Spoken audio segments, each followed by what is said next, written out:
मेरो आजको इरुम्बा चाहिँ उमरोक अनि सोइबुम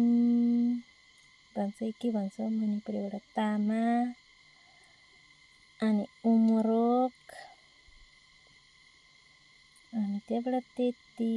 चटनी सोइबुम र यो पिँडालुको इरुम्बा चाहिँ कसलाई मिठो लाग्छ अनि यो चाहिँ बरमे धनिया हो अनि मेरा उमरोक चाहिँ पाक्न थाले यदि तीनटा हालेन भने त पिरो पनि हुँदैन तामा त भरे हाल्छु तातो पानी पाकेपछि पिँडालु पाकेपछि हाल्छु यस्तो खानेवाला चाहिँ कसलाई मनपर्छ उमरोक हालेर इरुम्बा बनाएर चाहिँ खानु छ आज चाहिँ चट्ट पारा